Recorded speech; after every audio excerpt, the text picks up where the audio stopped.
नमस्कार। आदरणीय बुवा आमा, दिदीबहिनी तथा दाजुभाइहरू, म आज एक अत्यन्त संवेदनशील घडीमा तपाईहरू सामु उपस्थित भएको छु।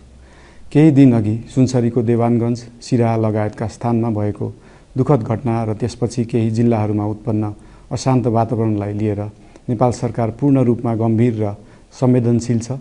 यस दुःखद घटनामा परि निधन हुनुभएका हाम्रा नागरिकहरू जयप्रकाश मेहता, ओम प्रकाश मेहता र गणेश यादवप्रति म भावपूर्ण श्रद्धाञ्जली अर्पण गर्दछु।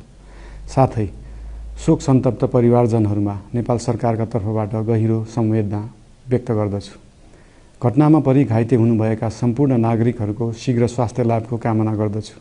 घाइतेहरूको उपचारमा कुनै पनि प्रकारको कमी वा ढिलाइ हुन नदिन सम्बन्धित स्वास्थ्य निकायहरूलाई स्पष्ट निर्देशन दिइसकिएको छ। घटना भए लगत्तै सबै सुरक्षा निकायहरूले तत्काल घटनास्थलमा पुगेर परिस्थितिलाई सामान्य बनाउने, थप अप्रिय घटना हुन नदिने र शान्ति सुरक्षा कायम गर्ने प्रयास निरन्तर गरिरहेका छन्।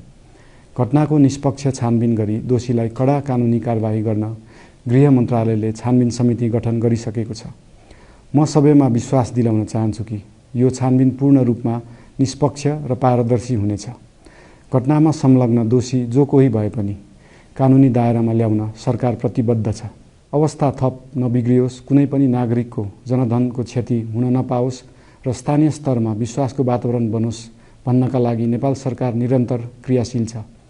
परिस्थिति सामान्यीकरण गर्न केन्द्र स्तरमा सर्वदलीय बैठक आह्वान गरी गहन छलफल गरिएको छ।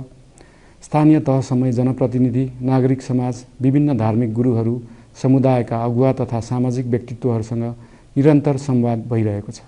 स्थानीय स्थितिको प्रत्यक्ष अनुगमन गर्न, पीडित पक्षसँग संवाद गर्न र शान्ति सुरक्षालाई थप सुदृढ बनाउन गृहमन्त्री स्वयं सो स्थानमा पुगिसक्नु भएको छ। साथै देशको समग्र शान्ति सुरक्षाको अवस्थाबारे गम्भीर समीक्षा गर्न राष्ट्रिय सुरक्षा परिषदको बैठक बसी परिस्थिति अनुसारका आवश्यक निर्णयहरू समेत गरिसकिएको छ।